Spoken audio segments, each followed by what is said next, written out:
someone who does not carry around an area of brokenness? This could come from their family of origin, a dysfunctional family in which a physical or emotional abuse ran rampant, or perhaps a lack of love and intimacy was craved, yet never given. It could come from a broken marriage, one that is on the rocks, or even now, or one that is already ended. It could come from a moral train wreck you steered yourself into, and now you carry the weight of the guilt and shame. Also, it could come from various situations: being rejected as a child, perhaps due to overweight, the one who didn't make good grades, the one who never was popular and was teased, bullied, and now to this day carries around the relational scars. It could come from a crisis of faith. A God one thought was loving and kind, when seemingly God allowed the unspeakable to invade one's life. Everybody is broken. Somehow, somewhere, including you. Now that does not come as a surprise. I do not know where you are broken. I do not know how you are broken. I do not know if you are in touch with your brokenness. And I do not know for how long you have been broken. I only know that if you are a human being, you have some broken places, and so do I. So where is God in all of this brokenness? Is God only for the holy ones, the ones who have it all together, the ones with the perfect credit scores, unblemished driving records, tension-free marriages, valedictorian kids, successful careers, and those who walk around on Sunday mornings with their golden halos?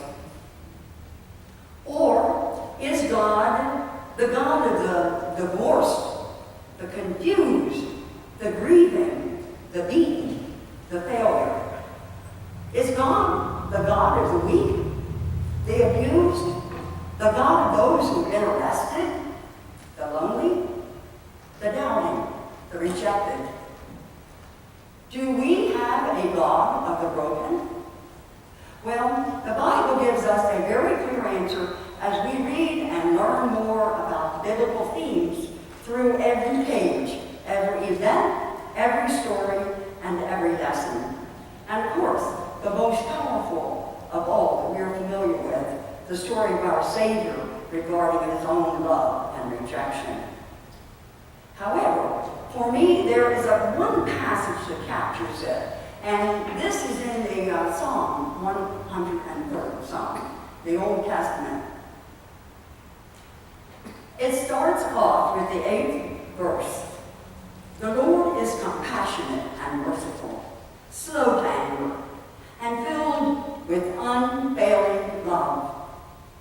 God will not constantly accuse us, nor remain angry forever.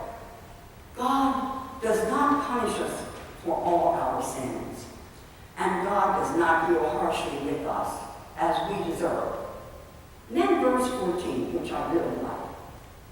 For God knows how weak we are. God remembers we are only dust. So this is the story of God who knows how weak we are, who knows we are dust, and this passage applies meaning to our lives in some very specific areas of brokenness. We begin this morning with a man who is dealing with something millions of people deal with today. And I know many of you do: depression. However, this was not just a case of the blues. The man we're going to be looking at reached a complete emotional exhaustion, leading to severe depression and even thoughts of suicide. Now, I do not know if you've ever been there, but I want you to take a little test with me this morning. And I'm going to read out 10 feelings to you, these 10 descriptors, and I'd like you to respond to them. When I describe these, you can respond. This is for your own personal benefit. Just yes or no when I read them out to you, and you can write them on your bulletin if you want. Okay, are you ready? Persistent sad, anxious, or empty mood. Just keep a little tally of it, yes or no. The next one, restlessness, irritability, or excessive crying. Yes or no.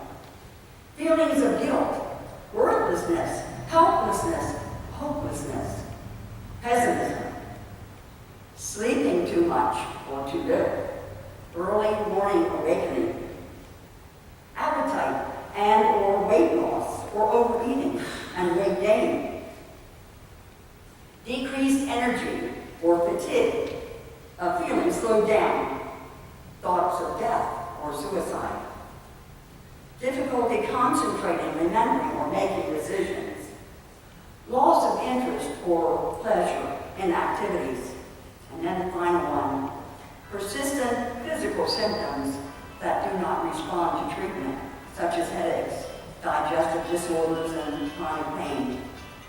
Well, do you have a number of yes? That is a test from the National Institute of Mental Health. If you've experienced 5 or more of these symptoms for more than a 2-week period, you probably are dealing with some form of depression. Currently, the World Health Organization estimates depression affects more than 350 million people worldwide, and the world's leading cause of disability. That's what it is. That's what it represents. So those of you who have fought it know how disabling it can become. And if you have not had to handle it personally, I'm sure you know of friends. We have some friends right here in the church that we're pretty familiar with. I remember very vividly how difficult it was for those patients when I was in my residency of clinical pastoral education at the State Hospital in Columbia, South Carolina. How difficult it was for them to cope with life from one day to another.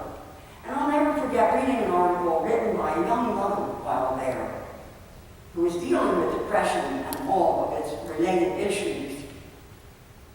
She wrote the following, let me share it with you. Depression is debilitating, defeating, deepening gloom, trudging wearily through the grocery store, unable to make a simple choice, unable to count out correct change, surveying an unbelievably messy house, piles of laundry, work undone, and I'm not even able to lift a finger, doubting that God cares, doubting in my prayers, doubting if God is even there, sitting, staring wide-eyed into space, desperately just wanting out of the human race. So now, before we progress further, let me say something about clinical depression as a medical disability, which does need medical attention. And this is not talked about very often in our churches. But let me say something about the clinical depression. It's one of the diseases that physicians call mood disorders. Now, we have the NAMI organization here in our church, meets here, and Diane Arthur is the president. And for as long as I connected with NAMI, we struggled to get help. Money, financially, to help families who are in need, or even to get any kind of recognition for what this organization stands for. And we tried, many different kinds of inroads. So mental health still goes lacking seriously. And we continue to hear about the tragedies committed by people with brain disorders throughout this nation. Just recently in California, the New England school situation, and others in Colorado, and the lack of help for these people exists. Now there's another kind of depression that is more tied to brokenness than the chemical deficiency, and it's a kind that most of us feel. It's a depression that comes when you are emotionally depleted. When you've been kicked and you are down and out and lying in a fetal position, you've taken about all the hits and hurts that you can handle. So, people have to spend time reflecting on this. And I've certainly got a great deal of insight in talking and working with those patients who have been there and who have hit the wall, and sometimes in my own life when I've gone through this experience, especially while commuting from Lansing, Michigan to Chicago, working on degrees while also being employed full-time by the church. And this commute was about a 10-hour round trip, all the while trying to take care of my family. But when this happens, one begins to skim relationally. And with a marriage, that becomes more and more superficial. One responds by putting bandages on major wounds, looking for the quick fixes, coming home from work maybe at the end of the day, hoping that there are no problems because you do not have either the time nor the energy to deal with it, whatever it is. And intimacy becomes a thing of the past and eventually dies. So at this point, you're simply drained and there's nothing left. You do not care about others. Your heart gets small, hard, and cold, and you turn inward. Does any of that sound familiar? Well, if not now, perhaps in the past. You know what comes with all of that? A vulnerability to sin. When you're pushed to the limit and drained dry, you desperately want to feel better. So you start seeking comfort, and you want to feel good, and you search for a release. You look for anything that will give your emotions a quick fix. And when your tanks are empty, you can be drawn to situations that you would never have been attracted to before. And somehow, things that never look good start to have appeal to you. You could begin to look at porn, or addiction set in, or you may open yourself to an affair, or binges take place. So, we ask ourselves, where is God in all of this? Where is God when we find ourselves in such a situation? Let us find out by looking a little more closely at the life of someone who fits this description perfectly. And his story is told very plainly, very bluntly, and very revealing, in a very revealing way in the Old Testament, and shall we refer to some of that. And this was about Elijah. Elijah was a very depressed saint. And he was probably the most celebrated saint among the Old Testament prophets who lived during a time when people were chasing after false gods, all the pagan worship, dabbling into all kinds of paganisms and occultic stuff. So Elijah had been chosen by God to be a spokesperson, God's representative, God's prophet, and to all these people in that very difficult era.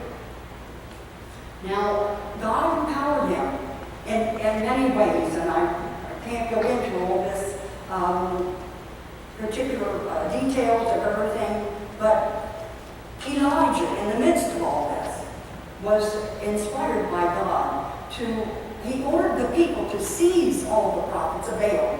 And then before the idol-worshiping king could do anything in response, God miraculously transported Elijah to another city.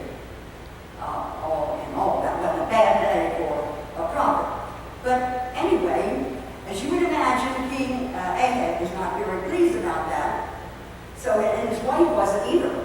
And she was the real power in the kingdom and the real source of the evil. Remember, her name was Jezebel. So yes, Jezebel, the one whose name is used as a euphemism for evil, treachery, and deceit. She sent a very simple message to Elijah. You're a dead